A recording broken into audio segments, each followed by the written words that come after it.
بسم اللہ والحمدللہ والصلاة والسلام علی رسول اللہ۔ معزز ناظرین و سامعین، آج ایک مرتبہ پھر پروگرام سرمایہ اسلاف لے کر ہم آپ کی خدمت میں حاضر ہیں۔ آج ہمارا موضوع سخن ہے جلیل القدر تابعی، مفسر، محدث، فقیہ، صوفی، مجتہد، نحوی، بلاغی امام ابو سعید حسن بن یسار بصری رحمہ اللہ، متوفہ 110 سنہ ہجریہ اور آپ کی بعض تالیفات۔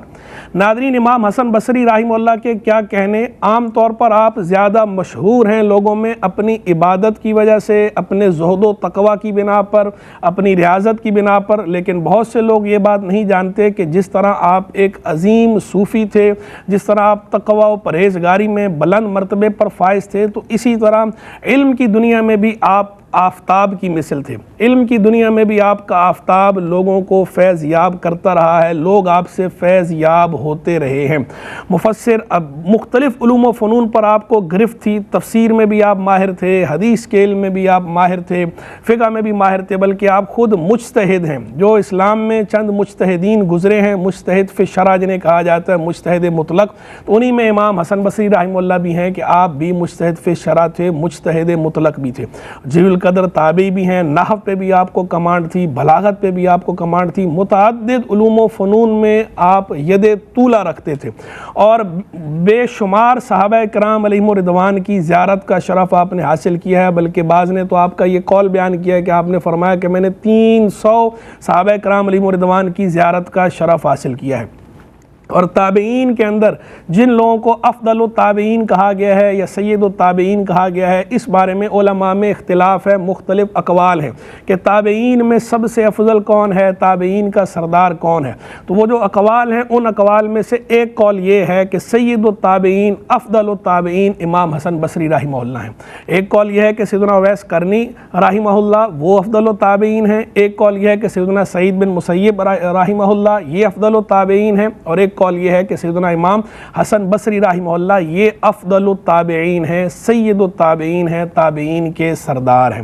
مفتی بھی تھے، قاضی بھی تھے، بہترین عالم تھے، بہترین صوفی تھے۔ صوفیاء کے حلقوں میں بھی آپ کو قدر کی نگاہ سے دیکھا جاتا ہے، کئی سلاسل طریقت میں آپ شجرے کے اندر آپ کا ذکر آتا ہے، کئی سلاسل کے آپ پیشوا ہیں امام حسن بصری رحمہ اللہ۔ اور علم کی دنیا میں بھی ایسے ہی آپ جو ہے وہ پیشوا ہی ہیں، جس طرح تصوف کی دنیا میں آپ پیشوا ہیں، اسی طرح علم ظاہر کی دنیا میں بھی آپ پیشوا ہیں۔ یعنی علم ظاہر ہو یا علم باطن ہو، دونوں ہی جگہ آپ ہمیں پیشوا کی حیثیت سے نظر آتے ہیں، اور آپ کی ایک جدا گانہ شان نظر آتی ہے امام حسن بصری رحمہ اللہ کی۔ کنیت امام حسن بصری رحمہ اللہ کی ابو سعید ہے۔ سعید آپ کے بیٹے تھے، ایک آپ کے بیٹے کا نام عبداللہ تھا، ایک بیٹے کا نام سعید تھا، ان کی نسبت سے آپ نے کنیت اختیار کی تھی ابو سعید۔ حسن آپ کا نام ہے، اور جیسے آپ کا نام حسن ہے، ایسے ہی آپ کی ساری زندگی ہمیں حسن نظر آتی ہے۔ آپ کا کردار بھی ایسے ہی حسن، آپ کا علم بھی ایسے ہی حسن، علم نافع، آپ کا عمل بھی ایسے ہی حسن نظر آتا ہے۔ آپ کی ساری زندگی پہ ہمیں آپ کے اس نام کی چھاپ نظر آتی ہے کہ جو آپ کا نام ہے حسن، ایسے ہی آپ کی ساری زندگی ہمیں حسن نظر آتی ہے۔ پوری زندگی میں آپ کے حسن کا جلوہ نظر آتا ہے، حسن صورت کا بھی اور حسن سیرت کا بھی۔ حسن صورت بھی آپ کا ایسا تھا کہ آپ مشہور تھے، وجیح تھے، خوش شکل تھے، چارمنگ پرسنالٹی کے حامل تھے۔ بصرہ کے اندر خوبصورت ترین جو لوگ تھے ان میں سے ایک آپ کو شمار کیا جاتا تھا، بلکہ بعض اوقات تو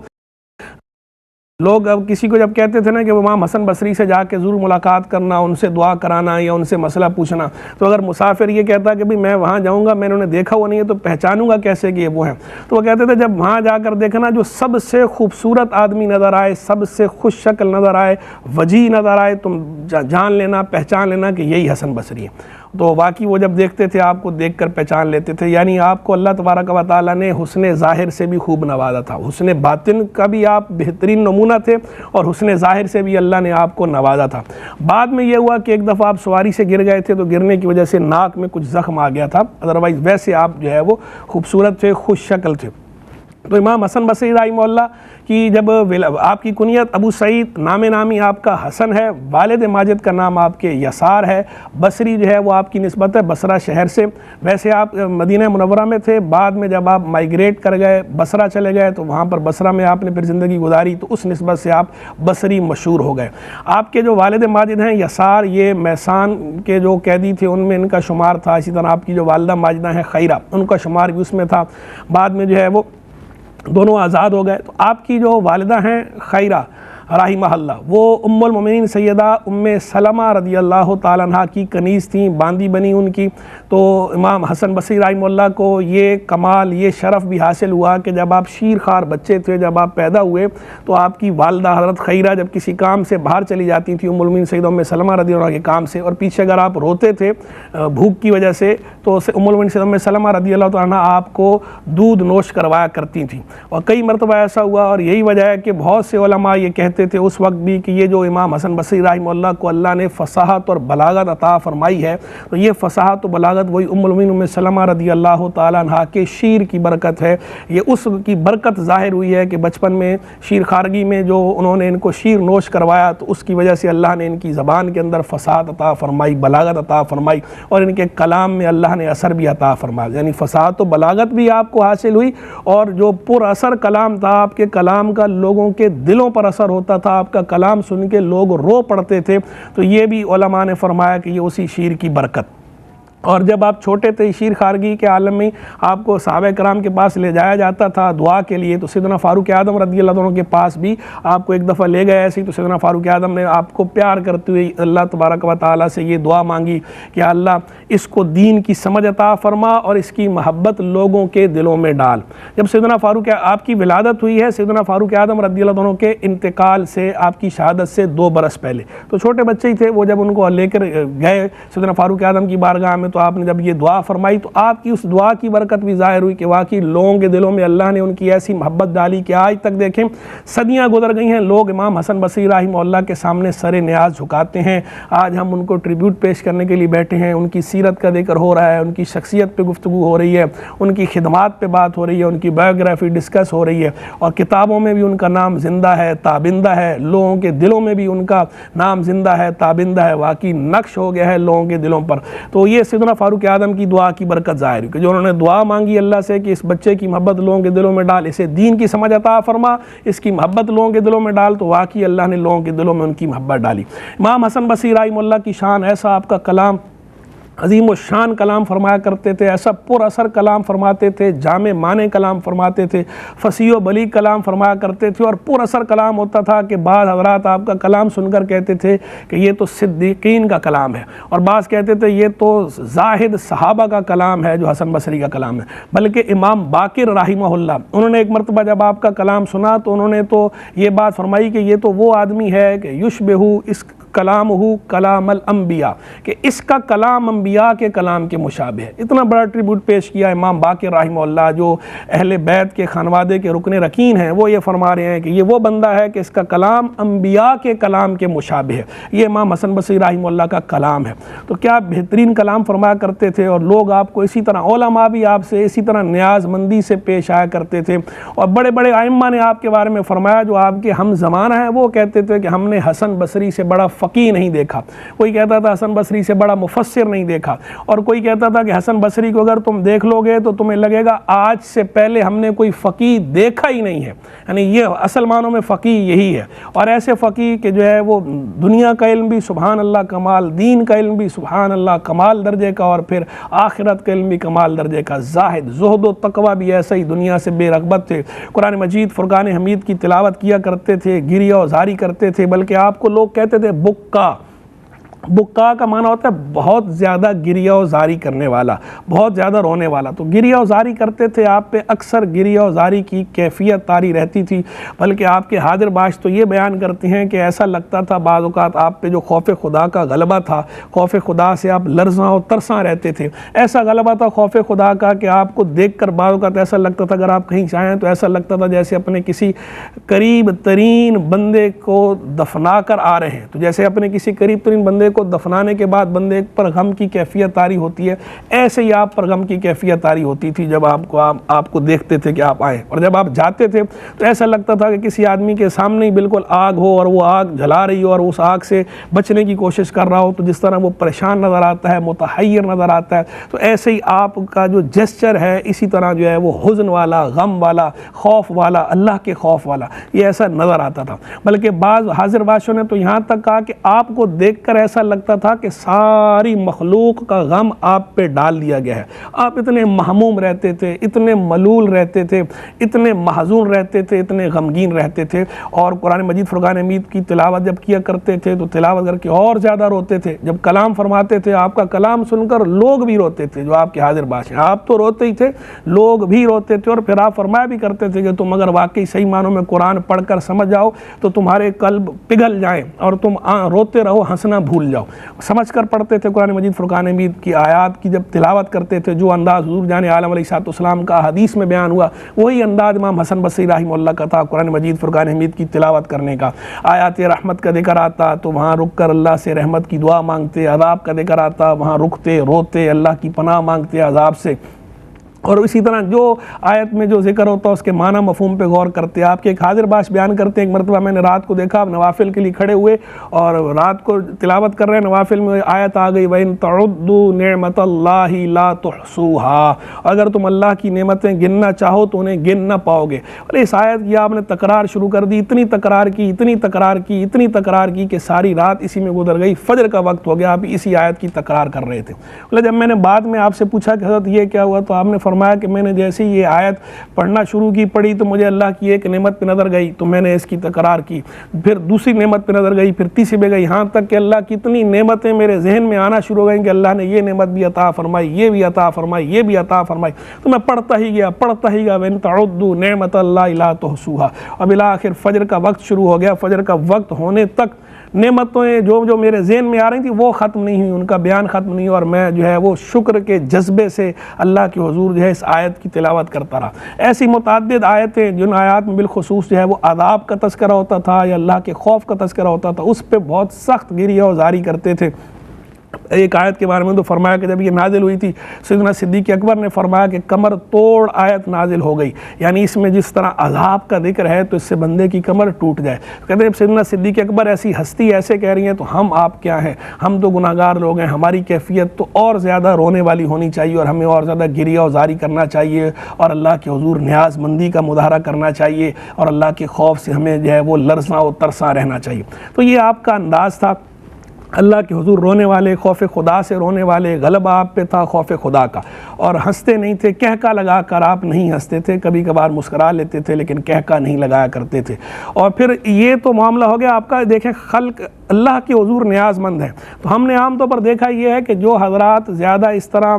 تقوی پرہیزگاری والے ہوتے ہیں یا زیادہ عبادت کرنے والے ہوتے ہیں تو مزاج میں ایک خاص قسم کی خشونت پیدا ہو جاتی ہے، کھردرا پن پیدا ہو جاتا ہے، تو لوگوں سے حسن سلوک سے پیش نہیں آتے، ان کا انداز ایسا کھردرا سا ہو جاتا ہے کہ لوگوں کو لگنا شروع ہو جاتا ہے کہ شاید یہ بد اخلاق ہیں، چاہے وہ بد اخلاق بھلے نہ ہوں لیکن ان کے انداز سے ایسا محسوس ہونا شروع ہو جاتا ہے۔ لیکن امام حسن بصری رحمہ اللہ کا انداز دیکھیے، سبحان اللہ، کہ ایک طرف یہ تقوی، یہ پرہیزگاری، یہ زہد اور یہ اللہ تبارک و تعالیٰ سے ڈرنا اور یہ عبادت اور تقوی کے ساری رات جو ہے وہ نوافل میں گزار دینا اور کثرت سے روزے رکھنا، ایک طرف یہ انداز ہے عبادت کو، پھر علم کی بھی وہ بلندی ہے، دوسری طرف مخلوق کے ساتھ انداز کیسا پیار والا، لطف والا، لینت والا، شفقت والا۔ کوئی بھی آ کر آپ سے اپنی کوئی حاجت بیان کرتا تھا تو اگر آپ کی استطاعت ہوتی تھی اس کی وہ حاجت ضرور پوری کرتے تھے، مالی مدد بھی کرتے تھے، کوئی اور کام کسی سے کرانا ہوتا تھا وہ بھی کراتے تھے، لوگوں کے جنازوں میں بھی باقاعدگی سے شرکت کیا کرتے تھے، کوئی بیمار ہوتا تھا باقاعدگی سے اس کی عیادت کرتے تھے،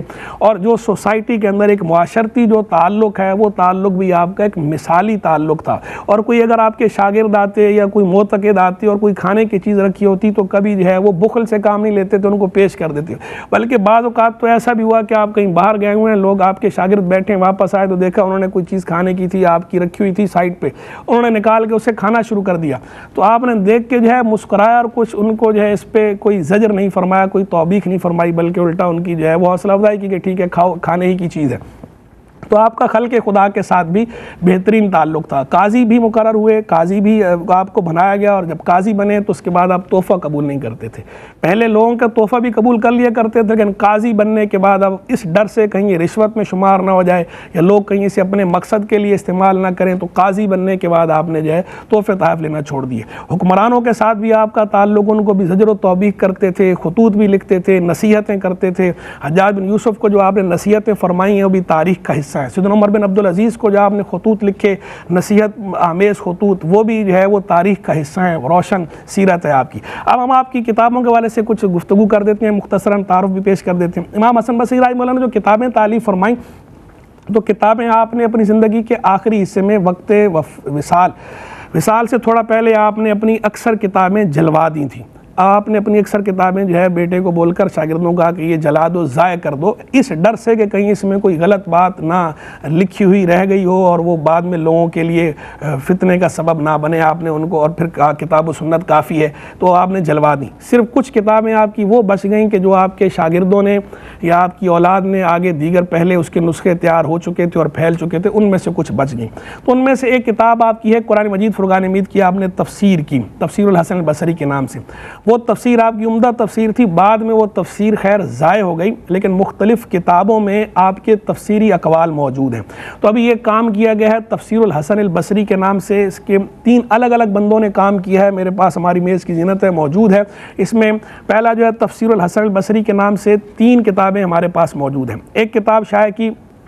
الجامعۃ العربیہ احسن العلوم نے, انہوں نے یہ کتاب شائع کی ہے تفسیر الحسن البصری. متعدد کتابوں میں جو تفسیری اقوال تھے امام حسن بصری رحمہ اللہ کے, ان کو ایک جگہ جمع کیا ہے. یہ بنیادی طور پر پی ایچ ڈی کا تھیسس ہے. 2 الگ الگ بندوں نے کام کیا. ایک ہے جناب ڈاکٹر عمر یوسف کمال, انہوں نے مدینہ منورہ کی جو یونیورسٹی ہے مشہور مدینہ یونیورسٹی, اس کا اصل نام ہے الجامعۃ الاسلامیہ بالمدینہ المنورہ, وہاں سے پی ایچ ڈی کا تھیسس لکھا, اسی تفسیر پر کام کیا, آدھی تفسیر پر کام کیا, اسی پر انہوں نے پی ایچ ڈی کی ڈگری ایوارڈ ہوئی. پھر اس کے بعد دوسرے ہیں ڈاکٹر شیر علی شاہ, انہوں نے بقیہ جو آدھا تھا اس پہ کام کیا, اس کا دراسہ کیا, تحقیق کی, اور اس پر بھی پی ایچ ڈی کی ڈگری ایوارڈ ہوئی. تو یہ دونوں الجامعۃ الاسلامیہ بالمدینہ المنورہ سے پی ایچ ڈی کی ڈگری ایوارڈ ہوئی 2 حصوں کے اندر. ایک بندے نے پہلے آدھے پر کام کیا, دوسرے بندے نے دوسرے آدھے حصے پر کام کیا, اور یہ چھپ گیا. اور یہ جو شائع کیا تو اس کے ساتھ شروع میں جو ایک مقدمہ لگایا معاصر المفسر الاثری مقدمہ تو تفسیر الحسن البصری کے نام سے, بہت عمدہ مقدمہ, شاندار جاندار مقدمہ ہے, لائق مطالعہ ہے. 4 جلدوں میں یہ ایڈیشن چھپا ہوا ہے. پھر ایک جو ہے وہ ڈاکٹر عبد الرحیم نے کام کیا 2 جلدوں میں, الگ سے ایک بندہ انہوں نے دارالحدیث القاہرہ نے بھی 2 جلدوں میں شائع کیا اسے, تفسیر الحسن البصری,